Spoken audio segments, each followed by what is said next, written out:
Seltzer Kings podcasts. Save big with Kroger's 12 Merry Days of Deals. From December 4th through the 15th, you can clip a hot new deal each day on our app or website. And if you're a Boost member, you can save even more. So don't miss out and be sure to check our app or website every day from December 4th through the 15th to clip each day's hot new deal. It's 12 Merry Days of Deals, a holly jolly way to save for the holidays at Kroger.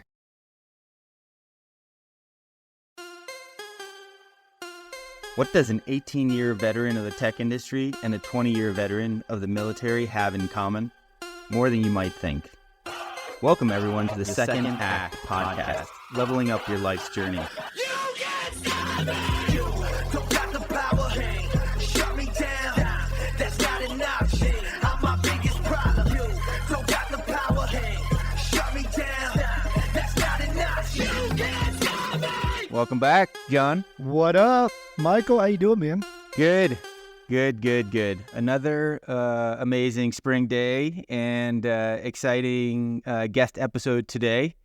Things are going well. How about you? Man, I say this a lot, but I'm excited for today's episode. One, because this dude is a stud, and he's a friend of mine, and I've met him in person, hung out with him in person, and so I know the quality of content that we're going to get. But that being said, I think every episode's pretty miraculous. After it comes out, I listen to it again, and I think, man, it's amazing the people that are out there doing the thing and making a change, for the community around them, but also just jumping on with us and making a change for our community. So I feel blessed to be on this journey with you, Michael, and, to be able to interview people like our guest today, Marcus.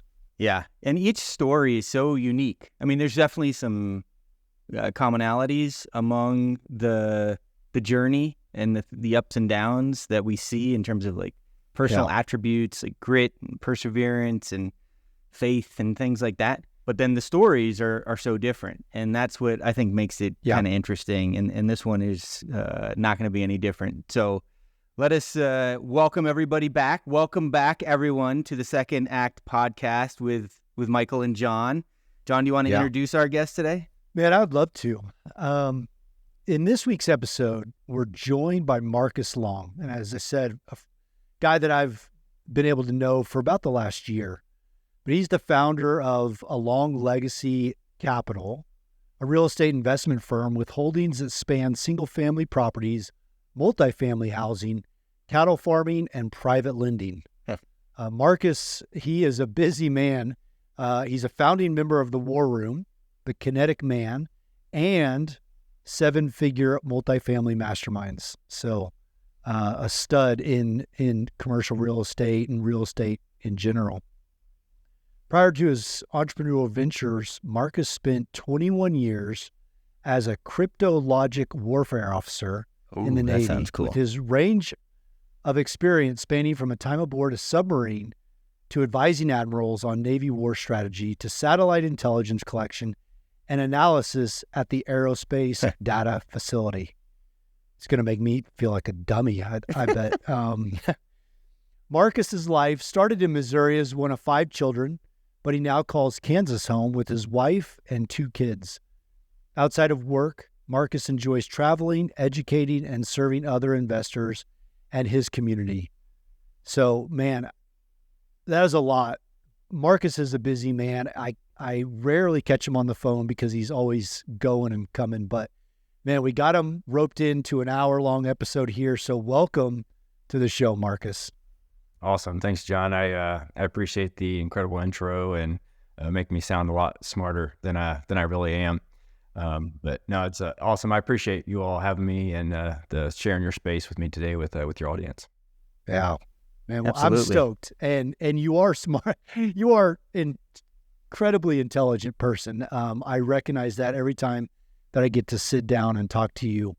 in person. But I think John, one of the smartest things that I do is surround myself with a lot of other smart people that make me look smart sometimes. So, well, Well either said. way, Well you said. do a great job. So And Kansas, I'm probably going to ruffle some feathers here, but in my opinion, has some of the best, if not the best, barbecue in the country. well, yeah, I mean, I'll have a hard time on this one because I presently reside technically in the state of Kansas. I grew up in Missouri. I've always called Missouri home in reality, and it probably will ruffle some feathers because most people will say, hey, Kansas City, most things, the Chiefs, the Royals, most of the barbecue, whatever, really reside on the Missouri side. It just happens to have Kansas team. So when people ask where I live, I'm always like, well, technically, like 5 minutes across the border, but it was one of those like mental hurdles you have to get over that I'm in a Kansas zip code after, living in Missouri, growing up in Missouri and stuff. So Nice. And for those that don't know Top Gun incredibly well, like I do, the place where they play Great Balls of Fire is actually in San Diego, and the place is called Kansas City Barbecue. there you go. I've been there a Nice. couple times for someone I lived out there. Yeah. Awesome. So just proof that Kansas City's got some pretty good barbecue, or they wouldn't be bringing it halfway across the nation to San Diego. So That's right. All right, should we jump into it? Yeah. yeah, let's get into it with Marcus. And let's start, Marcus. We always like to kick it off with getting into just the background of some of our guests, of all of our guests. So with you, you're born in rural Missouri, one of 5 children. Let's start there. Tell us about life growing up in a relatively big family and some of the maybe important lessons from your childhood that helped you, help shape who you are today. Yeah, man, there's a lot there. You could probably do a whole episode on childhood and how that shapes my life today. But yeah, as you said, I grew up in rural Missouri, a town of a couple thousand people. In fact, I lived on a farm outside of the town, so pretty rural. I was a middle child. I had two older brothers, 2 younger sisters. We're each, between 2 and 3 years apart from each other. So about 10 years that spanned my oldest brother and my youngest sister. And, I would say that we are generally a pretty close family. My parents have been married for, I think, 49 years at the moment and stuff. And so a generally close family, but that doesn't come without, a lot of challenges, throughout the years and stuff as well. We came from I was a family of pretty humble beginnings. I can remember as a young child, going to collect aluminum cans and selling them to get money for my oldest brother's school supplies when we started school. Sure. And, as I was probably second grade time frame, my dad had was in a farming accident where he eventually was an amputee and stuff. But throughout that process, actually had a blood clot in his lungs, and we were very close to losing him. So both the experience almost losing, him at that point in time, as well as losing his leg and stuff certainly impacted our lives, our childhood and our lives and the direction thereon. And so those are just kind of a couple, of the challenges at a young age. And then my dad was always, my mom was a teacher. My dad was a farmer, mostly and stuff. And he worked for other people a lot of times up until about when I was 13, we bought our own farm, and my dad had gone to school for horse training and management. That was his degree out in Colorado. He kind of managed a ranch and stuff out there for a while. And so we actually started our own horse training business. So I always grew up around horses and stuff. But from that point in time, one of my brother and I were actually on the LLC when the business was created. As a 13-year-old, I was a member of that LLC, right? So some of my business stuff kind of started fairly early. But my dad had high expectations. We were a member of that business, so we were gonna contribute and stuff. So just like growing up on a farm, I spent a lot of time with him.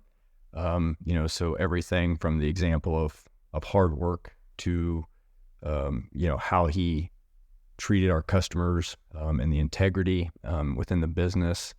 There's a lot of probably lessons there. I spent, weekends, evenings, summers, as a teenager, a lot more time, on the farm and working and with him than, running around town doing teenage boy type of stuff sometimes. So, you can dig in anywhere there, but there was a lot of lessons. My dad was a convert into the Catholic faith. He's now a deacon in the Catholic Church. My mom taught in the Catholic Church, taught the Catholic school for all the years that I went through school and stuff. So certainly, faith was a big part of our family, and certainly contributed in a lot of ways in many of the challenges that we went through as a family over the years and stuff as well. So that's a little bit of the, kind of going back into my childhood, and happy to dive in if there's anywhere specific you want to kind of hit on.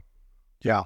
Well, let me just say, in the time that I've spent with you, I didn't know some of that detail to your childhood, but one thing that I recognize, and I know that a lot of the other men who've been around you recognize, is that work ethic, is that integrity, and that desire to provide not only for your family, but help those around you. And you kind of always have an open arm. I look at it as an open arm policy. We're just kind of trying to grab as many people around you and say, come with me and let's make everything better together. And now that I've heard, some more of the detail to the way that you were raised, it's evident. I mean, people that grow up in and around farms are some of the most generous, humble, hardworking people that I've ever met. And it just makes it even more apparent to why you're such a good person and such a joy to be around. So it really helps kind of solidify what I think of you. So that's really cool. I certainly appreciate that. And I think, as much as I appreciate the kind words and stuff, I think that it's a testament to my family, to my parents, and stuff, and the type of the people in the community and stuff that I grew up in, because you're right. It's like we built that business and stuff. We didn't really do a lot of like marketing and advertising and stuff. Like my dad's marketing and advertising was him as a man and a human, and how he treated people, and his fairness and the word of mouth that spread with that. And as you said, like people that grow up in the farming community, and if one farmer's down, others come to the aid and help them and get their harvest out or whatever. And I think the testament that shows to like my parents of who I am today is speaks a lot about them. Wow. Yeah, it's interesting.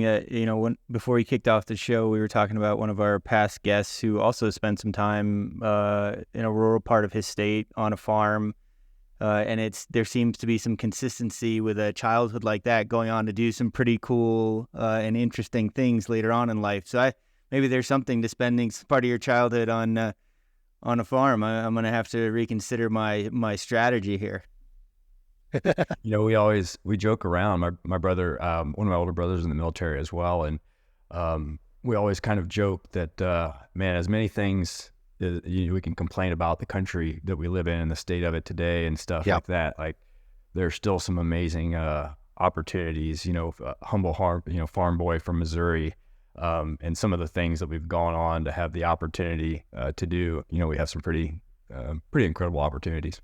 Yeah, absolutely. So with that said, you grew up on a farm, then after high school, you decide to enlist in the Navy. So how did that sort of transpire, and what led to the decision that eventually pivoted you into becoming a Cryptologic Warfare Officer, one of the cooler titles I've ever come across?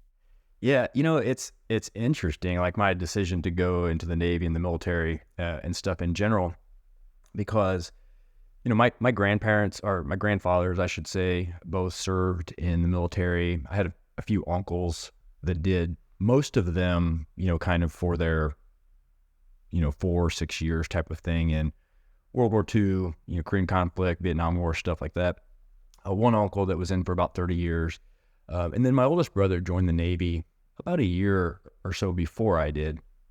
And it certainly wasn't like something I had intended to do forever. And in fact, it was kind of a late decision in my senior year of high school.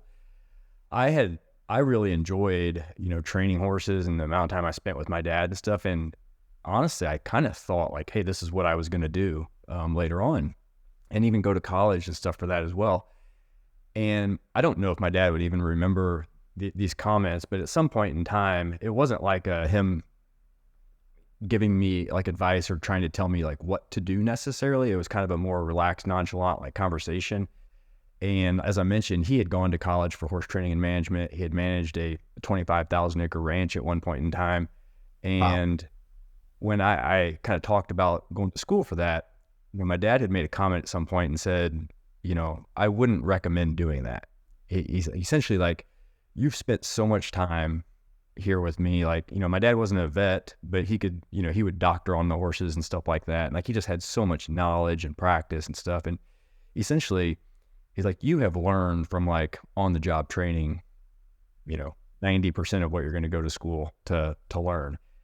And I wasn't trying to like dissuade me from doing that if that's what I wanted to do. But he was essentially saying like, hey, if you're going to go to school, get educated or, get something that you could fall back on. Right. Yeah. He was like, you already know this. You could not go to college and come do this. And so those comments kind of like got me to thinking like, oh, well, if I'm not going to go to college for that, what am I going to go to college for? And I think initially I kind of like, I didn't know what it was that what else it was I wanted to do. And I didn't want to waste time, knowing what I know now. You can go to a year or two of school and, switch what your major, your degree and stuff like that fairly easily. But at the time I was like, well, I don't really want to go to college and waste time not really knowing. And it was kind of interesting because my brother had asked me about, he joined the Navy about a year before I did. And he asked me about coming into the military. I was like, absolutely not. I was like, I had like kind of played with the idea of like National Guard or reserves or something for some like college money. But I basically told my brother, like, I will never go active duty. And if I do, the last place I'll go is the Navy. Right. And that didn't age well. Not long at all, because, what it was 6 months later or something like that, I was like, well, here I am. Maybe I'll look at the military. And I think because of my brother and a couple other people from my hometown that were like in the Navy that had kind of come back and were talking and stuff, I kind of started looking at opportunities there. And at the time, my brother was in a nuclear program, and he was kind of like, hey, why don't you look at being a nuke? And I was like, no, like, I always did pretty well in school and stuff, but it wasn't necessarily, I didn't enjoy it that much, right? My family always jokes around how I didn't like, in high school, I probably never took a book home, stuff. And so while I did well, I wasn't necessarily the best, student as far as that goes. I know being in the nuclear program, you'd have to study. So I was like, nah, I'm not going to do that. And he said, well, I have a couple of friends that are cryptologists and stuff, so he kind of introduces me to that career field. And lo and behold, I, enlisted in the Navy. And at the time, my intention was like, hey, I'm going to do 4 years, it'll give me some time to figure life out, and then I'll go back to school. And in reality, instead of figuring life out, it just opened up, more opportunities. And that's, I kind of, while I was enlisted, transitioned in, had the opportunity to get selected for a commissioning program. And, then they sent me back to the University of Missouri. So go Tigers. And that's kind of where the rest of my career, military career started, is 21 years later. In cryptology, that's code breaking or something? Like, what are the dimensions of cryptology that you can share? Yeah. So broadly, going back to kind of World War II is kind of where the history of like naval cryptology started, and, the U.S. kind of intercepting some communications from the Japanese about like the location of where ships were going to be or attacks or things like that. Right. And so there's some different career fields, both like initially when I enlisted, even though I was a cryptologist, I was actually setting up our U.S. or Blue Force communications, so secure networks and things from our own side. And when I had some free time, I would help some of the other fields and stuff as well. But, over time, obviously it being historically like code breaking, signals intelligence, things of that nature. Obviously things have gone from, Morse code style stuff to a little bit higher technologies nowadays. Yeah. Yeah, I mean, there's some cyber components and stuff to the career field and stuff like that as well now. Very cool. So you spend 4 years enlisted, go back to University of Missouri. What did you study while you were there? And then what was there a commitment already on the backside to go back and go back to the Navy as an officer? Yeah, that's correct. So the program that I did, when I got selected, they were paying, essentially, I was still on salary, still active duty. They were paying for the education, and I had I forget now, it was either a 4 or 6 year commitment. Okay. On the backside of the education. It's an interesting story, kind of, maybe not to others, but in my own mind, I initially was going to put as my degree intention when I put in the application, I was going to put in like education, right? There was a lot of educators in my own family, and this kind of, 20 years later kind of comes back into play in ways as well. But like, I was going to put in education as my degree intention, and my commanding officer at the time said, hey, you're not held to what you put in for this particular program. For the application process, you're a lot better off putting in like a STEM degree or something, for getting selected. And so I ended up changing that to computer science. And he said, once you get to college and stuff, if you decide you want to change, you do whatever you want to do. But I put in computer science, and I got selected, and I went, and the first year I did computer science at school. And a lot of what I had been doing previously was more on the like networking side and things like that, not quite as much programming. And so, I don't know, I think there was like a Friday night, I was on campus at midnight doing some programming, and I was like, most of these people that are doing it have been doing it in high school, and, they taught themselves, and here I am, a few years older than some of them. And I was like, I don't think this is what I'm not necessarily programming day in and day out. And so, I didn't really enjoy it that much. And so at that point in time, after about a year, I transitioned over to finance. Okay. We went to the business school for the last 2 years. That transition period, I kind of probably did it right about the right time, because that one semester that I transitioned, I was taking about 18 hours. I was taking day classes at Mizzou, and then I would go cross town to another small college and take some night classes there. And so wow. my sister lived with me that year, and she probably regretted the decision because I was probably a bit cantankerous. But coming from the guy who said he's not, he just surrounds himself with smart people. So yeah. So just myth busted right there. All right, Marcus. So you leave Mizzou with finance major, go back to the Navy, and your career from that point on ranges from submarines to satellites. What are some of the standout moments? And if you can sum up a 21-year career in a few minutes, that you really look back on to propel you forward to where you are now. Yeah, I mean, that's tough, because I did, a wide range, and, I kind of joke sometimes, not really joke, this is true, but like when I look at the broad range of things that I had the opportunity to do, one of the things that highlights that is I actually took an oath on a surface ship, on a submarine, flying in a helicopter, and inside a dome that covers one of our satellite antennas in Colorado. That's very right? cool. So when you talk about subsurface, surface, air, and into space, and that's kind of where I got my promotions and took the oath of office in those different places. And so, when I left Mizzou, I went out to I was stationed in Hawaii, as you mentioned, riding submarines, and the particular job that I was doing weren't necessarily assigned to a specific submarine. We kind of flew around the world and met up with different submarines and executed the various missions. And it was pretty demanding, yet professionally rewarding, right? I mean, we were kind of on short term, wasn't unusual for people that were doing what I was doing to get a call and say, hey, you have a flight in 48 to 96 hours to go meet a submarine somewhere in the world, and you were going to be gone for 2, 3, 4 months. right? Yeah.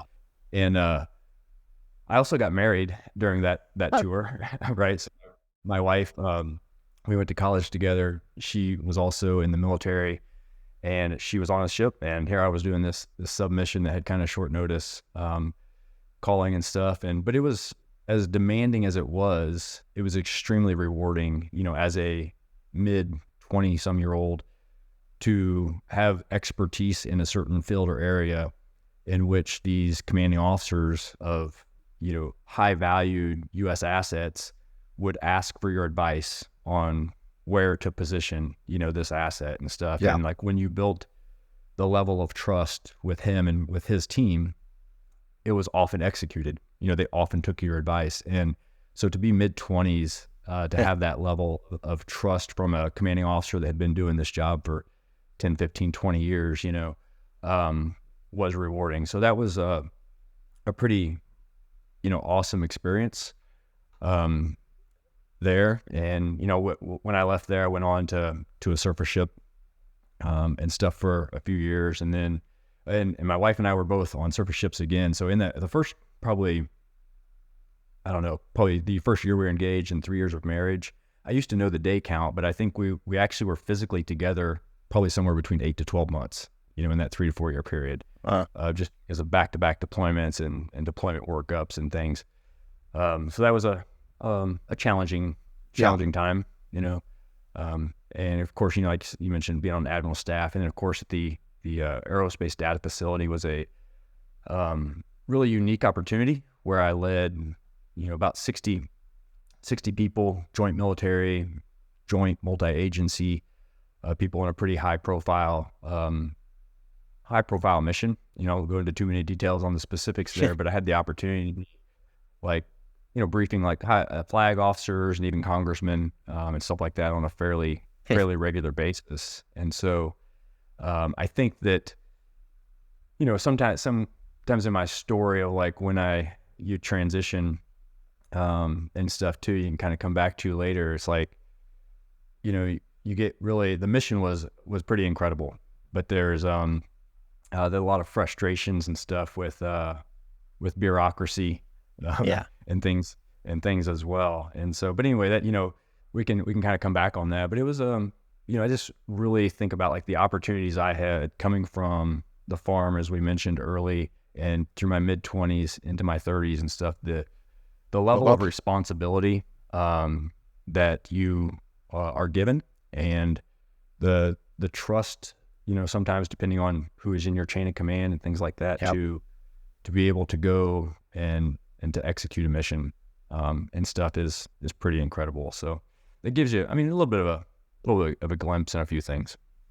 Yeah. I mean, you've had that trustworthiness since early childhood, being an owner operator of the farm with your dad, and then, early 20s telling high level officers, how to command and control whatever it is they need to do to protect the nation. And you had me at a submarine meetup when you don't hear too many people say that they had a submarine meetup with 48-hour notice. You're probably the first and last person in my lifetime who will share those words with me directly, but it's a pretty cool experience.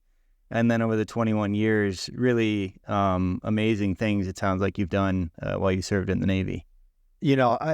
As I'm listening to your story, and for those that are just listening and not watching, I've got a huge smile on my face the whole time you're talking, because only in the military will you hear somebody who comes from a farm, has the responsibility that you have thrusted upon them to brief the people that you brief and have the buy-in from the leadership that you have, but also get, 24 to 48 hour notice before they've got to, up in their lives and go halfway across the world for something that they maybe have only minimally trained for, or, have in their mind that they may be doing. And I just think of it. I think of my own experiences and some of the experiences of people that we've had on the show. Just what an opportunity it is to not only serve our nation, but to serve it with such standout memories that we almost look at as being commonplace, and it's when we sit here and we share those experiences with Michael and other people who haven't served, it becomes aware of just how unique those experiences are when we step back and actually process them. And yeah, it really is incredible, John. And I think that, sometimes in the moments, when you're out there doing some of this stuff, it's not all glorious, or it doesn't feel all that unique, right? There's some pretty crappy moments. Like on one of these sub rides, the inventory of the food was off and we ended up on rations, right? And so what are we doing? Like through that time, we're complaining about eating, like popcorn and spinach, or something, but after you get through those tough moments, that's a lot of my closest friends throughout the U.S. and throughout the world are men and women that I went through these crappy moments at times with, right? Mm-hmm. And then when we look back, we look at these really unique missions and opportunities that we had to be in, and the missions that we had to execute. And not everyone we don't appreciate it always in the moment, how unique it is. And, less on the mission side, but one super quick story that does sometimes remind me about how unique and how few people have these stories to tell is when my wife and I, after we'd left Hawaii, we were in San Diego, we were both on ships, and she had been on a deployment, and then I left on deployment, and then she was going back on a deployment again. And I was actually coming down south through the Red Sea, and then our strike group was getting ready to leave the area and head back home from deployment. And her strike group was coming into the area on deployment. And so a day or so before, a couple days before, my ops officer, who was a good friend of mine, said, "Hey, would you want to fly over and see Amy, my wife?" And I'm like, I was like, "Hey, don't screw with me. This isn't a real opportunity. Don't be messing with me." And lo and behold, we had a Coast Guard team on board that we had to, move over to her ship and stuff. And so I was actually officer of the deck one morning on the 2 to 7 watch. And when I went up, the commanding officer's night orders, were to rendezvous with her ship. And so that was my mission through the night, was to rendezvous with her ship. And as I was coming off watch the next morning, I think she was the officer of the deck as well. We didn't realize it at the time, but I left watch, went and got a quick breakfast, and we set flight quarters. And I had the opportunity to fly over her ship. That's cool. Ate lunch with her for a couple hours, in the middle of the ocean, on a U.S. warship, and then small boated back to my ship and came home. And that was the only couple hours I saw her that year. Yeah. And so after the fact, sometimes we can look back at these stories and we're like, who gets to say that? Like, nobody says they have a date on a warship in the middle. That's amazing. Or a couple. I saw my wife for a couple hours that year. Oh my gosh. That's a great story, Marcus. Hey, Atlanta. Say hello to Small Business Help from Apple. That's right. We're here to make starting and running your business simpler. From helping you choose the right devices to setting them up hassle-free, we can help you build your business in no time. Speak to a business expert and get the help you need at no cost whatsoever. At Apple, we're open for your small business. Go to apple.com/small business or visit an Apple store to learn more.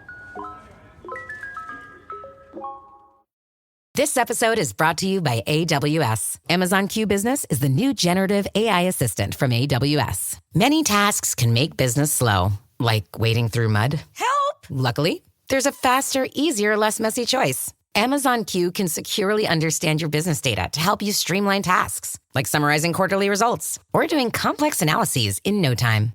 Q got this. Learn what Amazon Q Business can do for you at aws.com/learn more.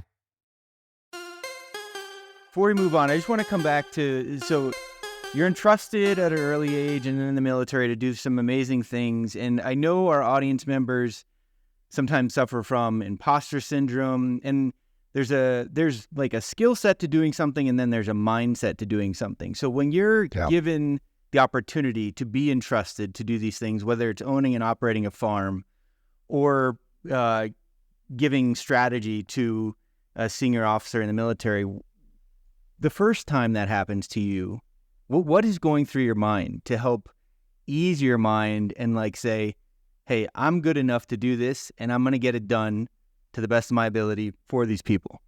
Yeah, I mean, I think that it can be pretty overwhelming. I think one thing that I did was I relied on having conversations with people that had done it before me, right? To understand the path they took, and that some of them came from similar backgrounds that I did, or, and what worked and what didn't work. And, I think in approaching those situations, a lot of times was to go into it with confidence, that I was good enough, and confidence in the training that I had and the information that I knew, even if sometimes you get thrown into situations where you weren't trained for everything. But also honesty and transparency, right? Yeah. I'm not going to BS a commanding officer that's been doing this stuff for 20 years, right? I'm going to be confident in the knowledge that I know, and the team, I had a team that was with me, and to rely on them. But to understand when to ask tough questions, or and to be transparent and honest with him when I didn't know the answer, or I didn't know the situation and stuff. And so I think those are probably a couple of things that are probably applicable to a lot of situations, that we approached. We're probably a little nervous about. And back me up on this, Marcus. Michael, when you ask that question, I think it's very valid, but I want to say that in the military, imposter syndrome, well, let me back up. I think imposter syndrome is a very civilian term. And I wouldn't use that a lot in the military, because when you're thrust in those situations, you don't really have the opportunity to say, I'm not really good enough. I think I'll bow out of this one. It's one of those deals that when you're confronted with the requirement to stand in front of some of those people, or to develop a brief, or to come up with a decision, you've seen so many people in front of you step into that same scenario and just execute. Now, maybe some execution is better than others, but when the time comes for it to be yours, you just end up doing it, and you hope that it's the best thing that you can do at the time.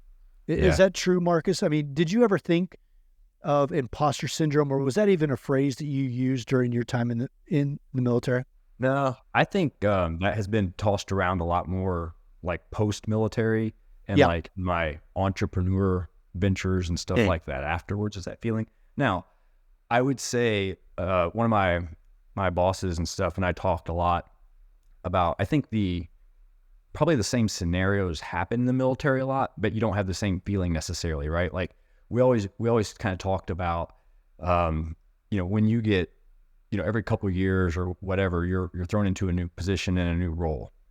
And at the end of that tour, you're like, just as you feel like you're getting good at something, you're like, oh, you know what? I could be a great division officer. I can be a great department head. I can be a great, whatever, pilot instructor, whatever it might be. You get moved into a new role, and one that you're not comfortable with, or you don't know, and you're like, okay, now I got to start over. And so those same like scenarios probably happen a lot, but like I don't think you really feel like you haven't like you were given that role, right? It's not like something, in the entrepreneurial world, sometimes we're like trying to speak, or you're trying to do this, and you're like, I don't know if I should be doing this. And in the military, it's like you are put in that role, right? And sometimes you feel like, oh, man, I don't feel like I had the training for this and stuff, and you've just seen other people execute it. And in reality, that other person that you are relieving, he was probably, he or she often was very in a similar boat as you are right now. And it's just over the last couple of years of them doing that day in and day out that they have come as proficient as they are today. Yeah. That's a good point. I mean, everyone sucks at the beginning of anything they try for the first time. I mean, to put it bluntly, they are. You don't know how. I guess there's a few naturally talented people out there, but for most of us, we all suck the first time we start something. And as we're talking about this, it's a good segue, Marcus, in terms of 21 years in, and then you make the pivot to the civilian world and pursue real estate. So what what was that moment and that led to the decision, and how did you find yourself in the world of real estate investing? I see a little bit of the tie with finance, but help us map that. Yes. Kind of the line in the sand when that decision was made was about the 18-year mark, or so, 17, 18-year mark in the military. And at the time I made the decision, I was not eligible to, quote unquote, retire from the military then, but I was getting close. And there's a couple of reasons, some professional, probably more impactful, some of the personal reasons that I made that transition. And I'll kind of give you some insight into that. And so on the professional side, I kind of mentioned earlier, some bureaucracy and stuff. And I was getting to the rank and stuff where you kind of saw some of that a little bit more, right? And I always said, hey, I'll do this until I'm not having fun. And in fact, when I made the decision that I was going to retire, I was actually having a lot of fun in the particular mission. It was one of the most challenging yet one of the most rewarding missions that I had done in, up to 18 years at that point. Wow. However, I was starting to see a lot more of the bureaucracy and sometimes people more concerned about their rank, or, their next rank and stuff, and not being willing to make tough decisions, for the mission and stuff. And that's not necessarily unique to the military. That probably happens in a lot of different places, right? And so while that was becoming somewhat frustrating for me, it wasn't necessarily the driving factor. What was really the driving factor is during my time at the Aerospace Data Facility, I was, doing 12 plus hours a day, on a shore duty, which in the military often is, kind of when you're, I don't want to say downtime, but less busy or shorter hours than if you're operational. But I was supporting some pretty operational missions, and I came home from work one day. My daughter was, 3-4 at the time, and it was about 3:00 in the afternoon, much earlier than I was usually home. And she said, "Hey, Daddy, what are you doing home?" And I said, "Hey, I came home to, hang out with you guys this afternoon." And she looked around and she said, "But Daddy, it's still light outside." Oh my gosh. And, it didn't take me too long, probably in a couple moments after that, where I was like, I knew the answer to what, kind of my decision was, as far as, am I going to continue to try to get promoted or do something different? And I knew for my family that I was ready, right? Yeah. And so that's kind of when I started to say, hey, I'm not eligible today. I have one more tour that has to be done, and looking for what that off ramp kind of was. And so that's what drove those factors. And John can tell you, a lot of people in the military, they won't really they'll kind of hold that close to their chest, right? That decision, for as long as possible, because when you tell people that you're leaving or whatever, it might impact the way leadership or peers may treat you. It may impact your fitness reports, all of that kind of stuff. And I didn't necessarily do that, right? When I made the decision, I made it pretty clear, pretty quick. And so it was an interesting period, of time, both where I felt that I was being questioned a lot, sometimes from leadership that didn't agree with my decision, sometimes from peers that were like, why would you want to leave? Stay, make the next rank and you get an extra 1,000 for retirement or whatever, and it's just like this, whether it is this mentality of, hey, we need to everyone should want to be a flag officer, everyone should want to make the next rank, or this false security, that W-2s sometimes give us, or whatever that might be. So there's a lot of things, but that was kind of the time frame when I decided to make that transition. And on the real estate part of it, I didn't talk a lot about this, but I had owned and invested in real estate since I was 22 years old. So when I went to the University of Missouri as a 22-year-old, I bought my first property. Then I kept it a house hack back in the day before house hacking was a term, and I kept it as a rental. I actually still own that property today. Oh, nice. And, I bought a number of other properties and transition strategies and different things over time. But because of some of the reasons that I was deciding, personal reasons, deciding to leave the military, a 9 to 5 and stuff was never never really part of my plan. I did not write a resume. I never did a job interview. It was just like, it wasn't even a plan B, right? I was like, I wanted to do something that I could control. A lot of times we joke about entrepreneurs like leaving a 40-hour-a-week job to take an 80-hour and stuff like that. So I wasn't so concerned about the number of hours that I worked. I was willing to work hard, but I wanted control over when those hours were, so that I could prioritize the time for my kids. So that's kind of some background on that decision. Man, you mentioned the conversation that you had with your daughter and what she said. I just think out of the mouth of babes comes so much truth. And we just talked about this on our last episode, Michael, that, if we just sit and listen to our kids for a moment, the truth that comes out that we've either masked in different, excuses or given different reasons for, they're so quick to pick up on. So it's interesting. And then, too, you hit on a point that I think is an interesting parallel. You talked about how, either senior enlisted or senior officers, how they get comfortable in the military, looking for the next rank or hoping for the next rank because of that comfort that it provides.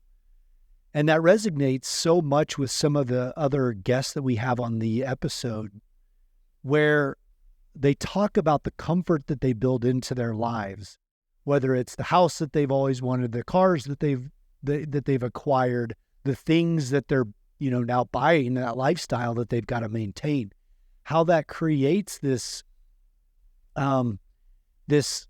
feeling that they can't do anything else in their life because of all the other requirements. Yeah. And it's proof that it happens to us in the military. It happens to civilians all the time, where you just get complacent. You lull yourself into complacency, and you lull yourself into not realizing the dreams that you still have within you. And so, I applaud you for recognizing that and for saying, hey, this is the time. I've got to get out of here before I get stuck. Yeah. I appreciate that, John. I think that, not that the military is easy, but when you've done something for 10, 15, 20 plus years, we do get comfortable in that transition process, or like that, we don't necessarily, there might be certain components or certain jobs we want that you have to do an interview for or whatever, but we don't always have to write up these like resumes or do an interview, and we just kind of get comfortable in that, and the consistent paycheck every couple of weeks and things. And when I was in that role, when my daughter said that, I left the house before 6 o'clock every single morning, right? Like I was usually at work no later than 6 o'clock. And today I often am here at my desk at 5:30, 6 o'clock working. But on my calendar, from 6:45 to 7:45 every morning is blocked off for my kids. Yeah. Right. So if I was doing what I was doing then, I would be at work in a secure facility where I rarely ever talked to them during the day and didn't see the sun. And now I can come sit at my desk and work for a couple hours if I want in the morning, but I can take the hour off and wake my kids up, go through their morning routine, make them breakfast, get their lunch ready. I can be present. Yeah.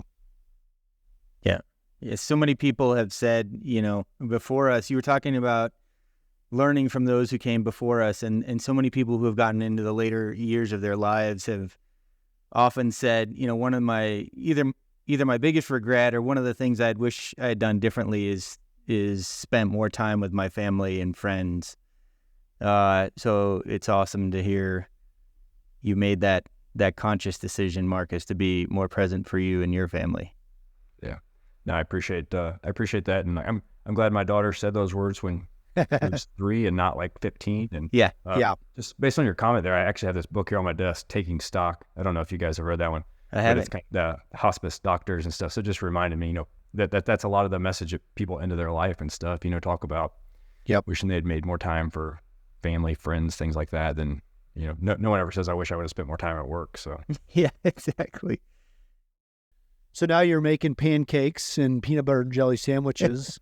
in your pajamas in the comfort of your own home, and you're running a long legacy capital, as well as varying capacities for War Room, the Kinetic Man, which is the group that I met you in, and 7-figure multifamily masterminds. So share some of the exciting things going on across those ventures with our audience, and what they've enabled you to do in your personal life, in your pursuit after the military.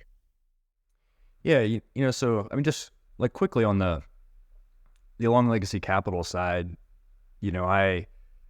as I got towards the end of my career, my last tour was in England, and I knew I had made the decision to leave the military, and that's kind of when I transitioned into commercial real estate and multifamily. Like mostly I'd done single family type stuff before that.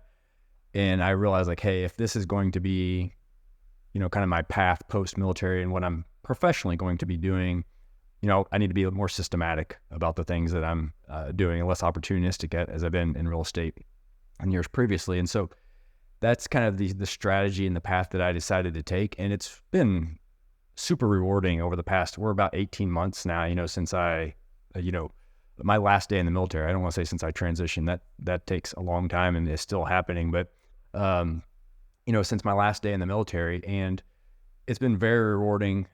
John, you've met some of my partners, and to work alongside some teams in real estate that really do, are doing more than putting a roof over a head, right? They really do focus on residents and providing a home, a place that they can call home, and building a community and things like that. So it's been very rewarding to work alongside partners that have those kind of values in the work that we're doing. And it's also been very rewarding to provide these investment opportunities to many of my peers, right? Like, so as I got into multifamily, I saw this opportunity where there's a lot of my peers that I worked with for, in the past 10, 15, 20 years that were still active duty or still living overseas. And, perhaps they wanted to invest in real estate or have exposure to it, but, they're still busy or, like I said, living overseas, and it's harder to do. So the ability to educate and provide that opportunity has been very rewarding and stuff as well. As far as like some of the stuff in the masterminds and things, I was offered the opportunity to kind of coach, both sometimes on a one-on-one individual basis, as well as some small group settings in some of those. And I mentioned earlier on that, I have a lot of educators in my family, and, way back when, that was the initial degree that I had intended to go to school for when I put in my commissioning application.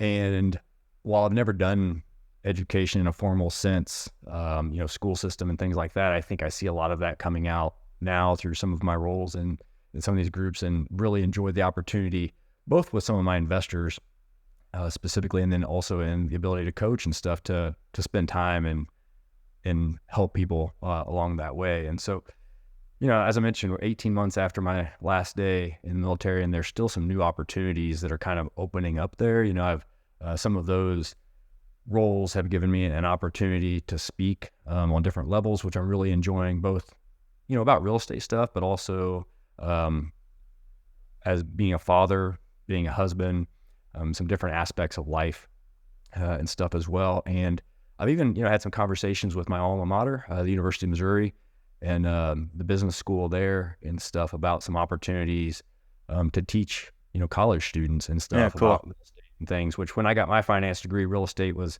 not involved at all. And now there's more real estate stuff in school. So John and some others that I've been around for, some number of years know that I have prioritized, at times, like trying to educate and give back. I still, I give like some financial education books to the graduating seniors of my hometown high school every year. And so I think there's towards the end of high school and into college, there's some years there that people can make some pivotal decisions that can change the trajectory of their life, right? And so the opportunity to potentially, educate some college age students and share with them, I'm not necessarily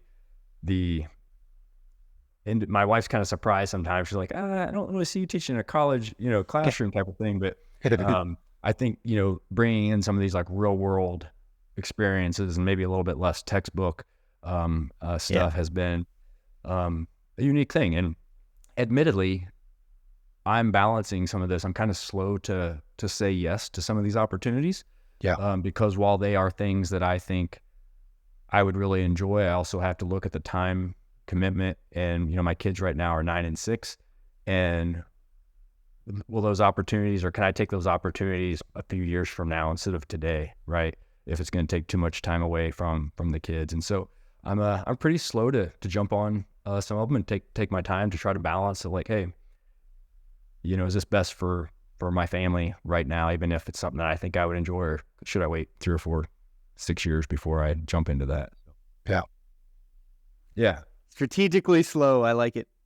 Yeah. And I admit that with the military pension and some other stuff like that, I probably have a little bit more flexibility to not jump at some opportunities, compared to someone that might be leaving or transitioning without some steady income coming in like that. Well, man, I appreciate you providing your resources and your knowledge and the lessons learned, in the arenas that I've been with you in. And as we wind down the episode, in keeping with the military theme, I want to ask you to provide kind of a turnover binder. So for those that don't know, when you hand over your job in the military to someone else that's coming in, you kind of create a list of things that they need to do on a daily basis to become successful. And that's what we like to do here, is ask every guest, hey, if somebody was to follow in your footsteps briefly, how would you concisely give them a tidbit of wisdom to help them out? So what's a piece of advice, a practical step from those that are contemplating just starting out in their second act, or leaving the military and going into real estate, or leaving their profession and going into something completely different? What would you leave for our audience today that would give them some hope, give them some advice from the things that you've seen work? Yeah, thanks, John. I think there's 2 quick things that I would say on that. Is number one is to kind of to be true to yourself and the reasons that you decided to, leave the first act, if you will, and why you're pursuing that second act. I just kind of talked about, earlier, I talked about pressure, maybe from seniors, maybe in the military, or maybe within your company, maybe from peers. Maybe you have opportunities that present themselves that you want to jump at, but they might be contradictory to the reasons. I had a lot of opportunities in government and DoD contracting and stuff like that. Yeah.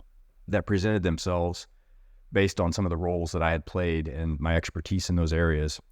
And while, sometimes they might have seemed secure, they might have seemed like lucrative, I knew based on the reasons I was leaving, I needed to get out of that field and out of that, that environment for myself and for my family, right? And so I've just encouraged people to, that doesn't mean that, sometimes if we're going to be an entrepreneur, we're going to do something, once in a while we have to do something for a little while that isn't our, might not be our big dream. It might not be our lifelong thing. Sometimes we have to humble ourselves and do something different for a little while. But just remember why you left that first act or what you were looking for. And if you have to do something temporarily, make sure you understand and think about where you're going. So that's probably the big thing. The second one is, I love what you guys are doing here and kind of, asking people these questions and sharing people's experience. And so, when you're doing that, I would just encourage people to reach out, to others that have recently gone through, these transitions. If you know the field that you're kind of going through, reach out to people that are in that field and stuff. And I've had people recently, I see this all the time in some of my coaching for multifamily and stuff too, is, John, you know very well that it's not a quick buck, right? It is a great way to build wealth over time. But it takes a lot of time to learn the business. It takes a lot of time to build the right relationships. And, early on, a lot of our money is, our profits are going back to our investors. They're not coming necessarily to us as the active partners. And so it takes a lot of time to do that. And so sometimes people think like, hey, I'm going to piece out from my W-2 and go do this. I've heard you can build a lot of wealth. It's like, well, you might not want to just piece out too quick, right? And so I think it's good for you to have conversations with people and understand the things to put into motion to prepare yourself to make that transition versus, piecing out from whatever it was and then figuring out like, oh, I didn't have the reserves, I didn't have the income streams to jump into this field and stuff. So hopefully those a couple pieces of advice would be useful. No, it's great. Absolutely. But this show can't go on forever. Unfortunately, I know, Marcus, you've got some things to get back to, and John and I do as well. But you have such an impressive background and are doing some really cool things in your second act. For listeners who are interested in following your story, as well as those who may want to get in touch, what's the best way for them to do that? Yeah, thanks, Michael. Probably the one-stop shop is alonglegacy.com. If you go to the /connect, there's a page there, has my calendar on it, social media, email, all that kind of stuff. So if anyone just wants to follow along the journey, they want to kind of see what I'm doing, if anyone wants to reach out and ask those questions about, the transition and things like that, feel free to schedule a call, shoot me an email. Happy to help. Awesome. I think of you, Marcus, as a man of faith, a man of family, man that knows his finances. And so I would encourage anyone that has interest in the military, in real estate, to reach out to you, because you are such a joy, one, to talk to. You're so well spoken and so full of information that it's a shame if people have questions and they don't reach out and kind of quench that thirst. So I appreciate that. Yeah, man. Well, thank you personally, Marcus, for coming on the show, spending time with us. And Michael, I think I learned a ton from Marcus. Oh, again. Absolutely. Every time I sit down and talk to him, I'm like taking notes and trying to make it a personal effort to reach back out to him. But I think everyone listening will find some incredible value with this episode today. For sure. It's been a pleasure. Thanks, Marcus. Yeah, thank you guys. Appreciate you having me again. Thank you, All right. Marcus. Appreciate it. The Second Act with Michael and John stars Michael Newborn and John Ballinger. The podcast is produced by Seltzer Kings. For more information on the show, check out michaelandjohn.com, or if you'd like to get involved in the conversation, give the guys a shout on their socials at The Second Act with Michael and John on most platforms. Thanks for listening.